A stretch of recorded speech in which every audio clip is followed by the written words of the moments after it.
everyone! Good afternoon. Finally, I'm home na. Kasi may work ako kanina from 10 a.m. till 1 p.m. Pero supposedly, uwi ko sana 2 p.m. Pero pinauwi na lang ako ng boss ko ng 1 hour early kasi hindi naman ganun ka-busy na after lunch. So the time is 2:10 na guys. And hindi pa ako nakapag-lunch. Ito try natin yung binili ko nung sa H Mart. Ito. So, I want to try this one, yung takbaki, I don't know how to pronounce it, guys. So, pasensya ka nyo na. So, I'm so excited to try this one. Hopefully, masarap siya. So, let's make it.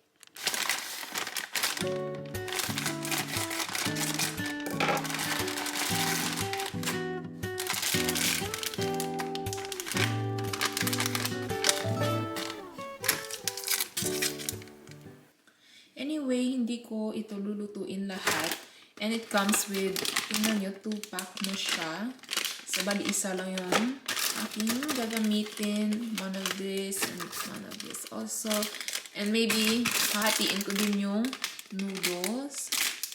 Kasi hindi ko naman ito mauubos lahat since ako lang naman yung kakain. So, ayan.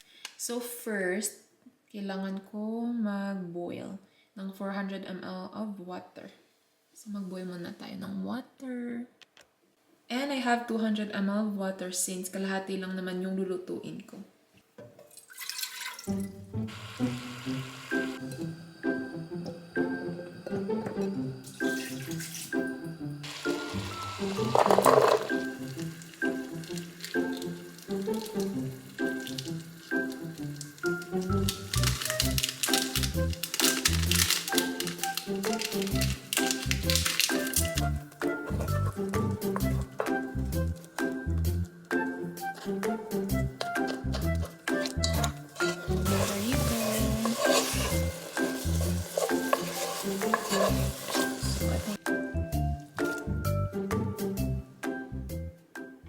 Anyway, nandito ako ngayon sa office room and dito ako kain.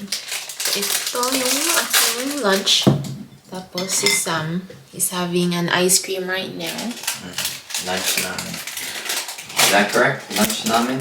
Yes. So, while kumakain tayo, I'm going to watch something. Maybe sa Netflix. Let's see kung ano yung magandang panoorin sa Netflix. So, I'm going to watch The Queen of Tears. Nasa episode 10 na ako. Hindi ko siya matapos-tapos. I'm going to die. Kayo ba guys, you're watching din ba yung Queen of Tears? Kasi nagustuhan ko ito eh.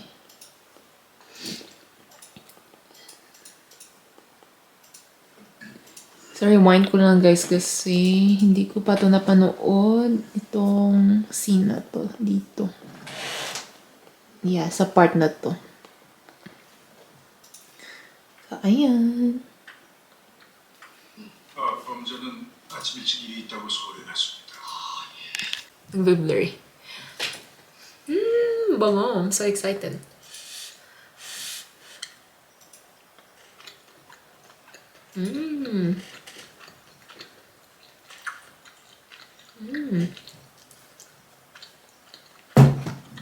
Sarap.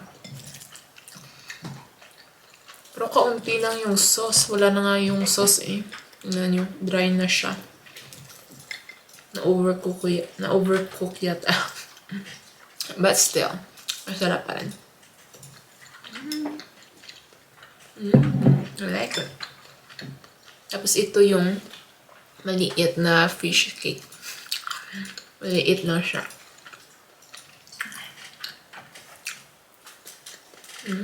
Sarap. Ang lasa ng fish cake is parang tempura yung lasa niya, guys. That's why yung mga Korean they really like it. Kasi ang sarap talaga. Sarap. Noodles. Mainit-init pa.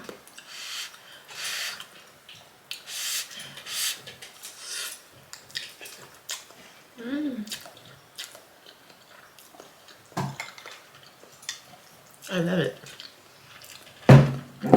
You love it? Yeah, it's really good, man. Namit. Where is it? Sarap. Tteokbokki with noodle. Where you get it? Remember we got it from H Mart?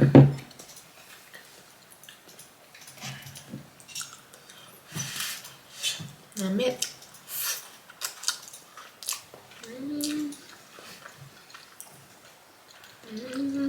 And hindi siya ganun ka super spicy. Ano lang, sakto lang.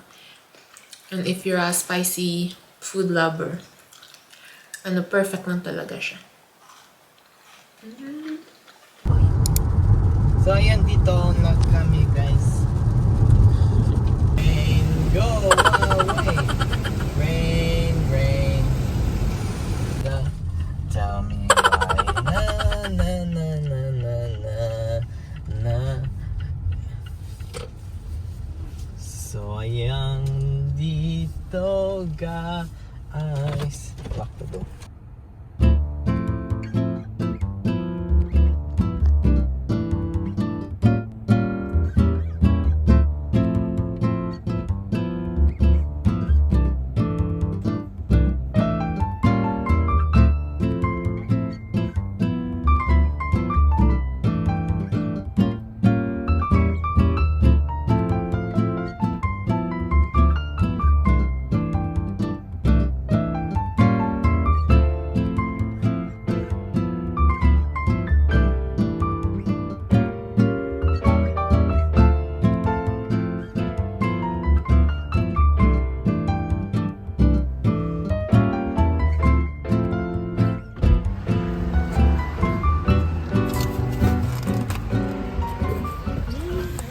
Pizza.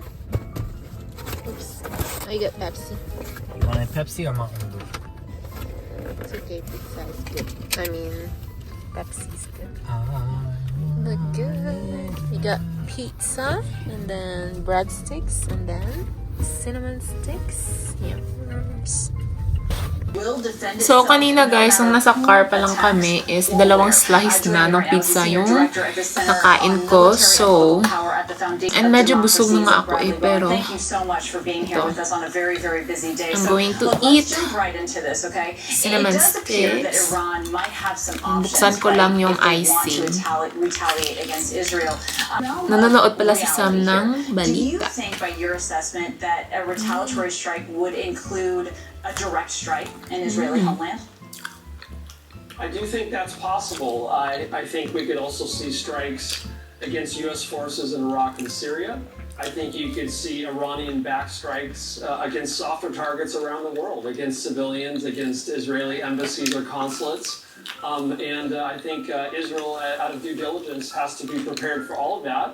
And some in Israel, frankly, would not be entirely upset if they tried to attack Israel directly from Iran, because that would give them the opportunity that many believe is necessary to hit back at the puppet master that has been orchestrating all these terror proxy puppet attacks against Israel for so long.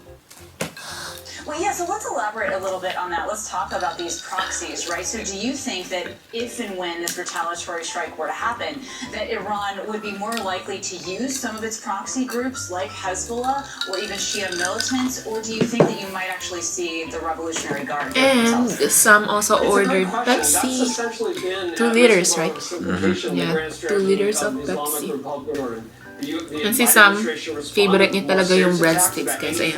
Tingnan nyo, isa na lang yung natira. I think, is there like 5 breadsticks? On U.S. forces in Iraq and Syria. So if you look at the history, going back to 4 or 5, I don't know. Iran backs down when they Yeah, face something 4 or 5 military force, the breadsticks, and they guys. view And then isa na lang as yung an natira. invitation for additional aggression. Oh, that is a fascinating assessment.